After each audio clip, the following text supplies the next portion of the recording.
Bonjour Alain Cotta. Bonjour, bonjour, bonjour très cher.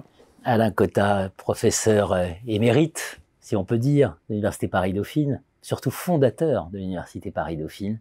Alain Cotta qu'on ne présente plus, j'ai sous ma main gauche, n'y voyez aucun signe particulier, L'ivresse et la paresse, une somme de plus de 800 pages. Alain Cotta, l'abécédaire, D comme démocratie, et vous m'aviez proposé des bandades.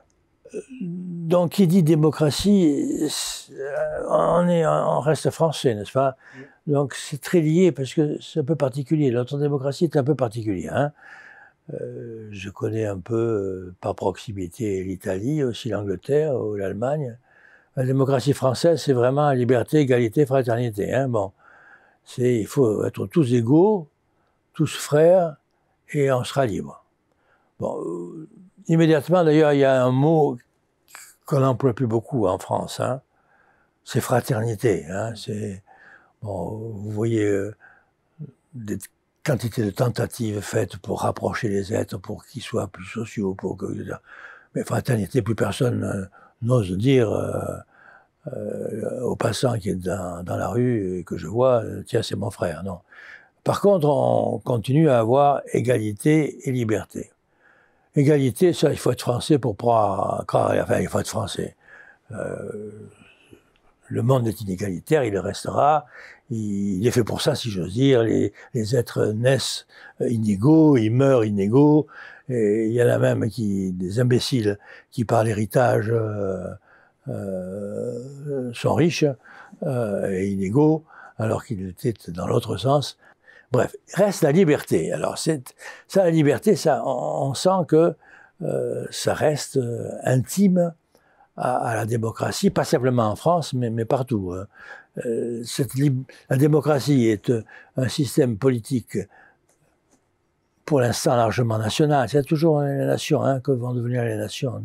Question qu'on abordera peut-être à la lettre N.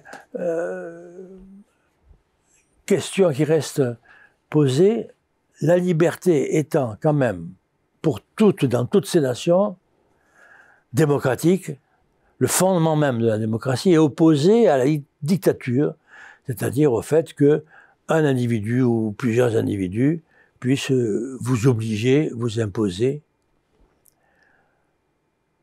Alors, qu'est-ce que nous constatons à l'heure actuelle? Que nous appelons toujours démocratie, je parle de ces pays. Mais que finalement, le nombre des contraintes qui nous sont imposées ne fait que croître. Par rapport à il y a un siècle, nous avons la contrainte fiscale qui devient de plus en plus permanente. On m'apprenait il n'y a pas longtemps encore qu'il n'y avait pas de taxes en France qu'avec les impôts. Désormais, il n'y a plus d'impôts, comme vous savez, ils n'augmentent jamais, mais il n'y a plus que des taxes. Bon, nous avons des contraintes permanentes sur le fait de se mouvoir, la vitesse à laquelle nous pouvons aller, les véhicules que nous pouvons prendre. Nous avons aussi des contraintes croissantes, même dans nos pratiques alimentaires. Bref, cette fameuse liberté, à l'intérieur même des démocraties, ne parlons pas des dictatures où elles sont très nettes, voire la Chine, où effectivement on a mis à domicile un certain nombre d'individus lors de la crise sanitaire, avec in fine quand même quelques réactions qui ont fait reculer le fameux dictateur ou la fameuse dictature. D'un point de vue proprement politique, les taux d'abstention ne font que croître dans toutes les démocraties. On parle toujours de démocratie américaine. Bon, il y a 50% d'abstention lors du vote présidentiel. Ce qui veut bien dire qu'un Américain sur deux se fout complètement de savoir qui va être président. Et qui d'ailleurs peut-être pas tout à fait tort. Regardons la France à l'heure actuelle. Est-ce qu'on est vraiment concerné par le fait que ce soit monsieur un tel, ou soit président, ou un autre président, alors pourtant que, simultanément, le pouvoir de l'exécutif ne fait que s'accroître partout au détriment du législatif, donc de l'émanation du peuple.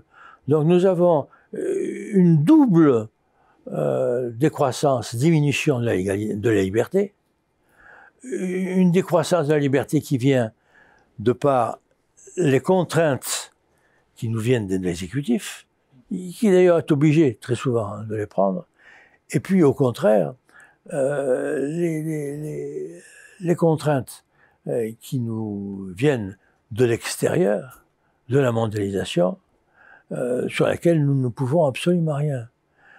Donc nous avons finalement une démocratie où l'individu, comme vous et moi, se demande au fond, mais pourquoi irais-je voter pour un président qui ressemble à un autre président, puisque de toute façon, ils sont eux aussi contraints par une mondialisation qui les oblige à choisir telle politique plutôt que telle autre.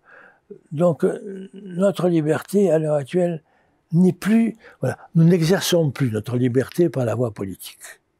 Nous l'exerçons désormais dans une espèce d'indifférence organisée à l'égard du politique.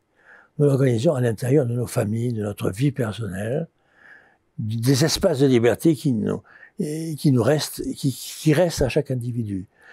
Mais parler d'une démocratie en tant qu'une entité politique, au fond, la démocratie qui reste, nous la faisons nous-mêmes. De D comme démocratie, en débandade, jusqu'à F comme famille. Oui, c'est une forme, c'est une débandade organisée de l'intérieur, de l'extérieur, oui. Mais il reste quand même que nous préférons vivre en liberté démocratique, entre guillemets, qu'en dictature du peuple. Bien sûr. Merci Alain Cotta.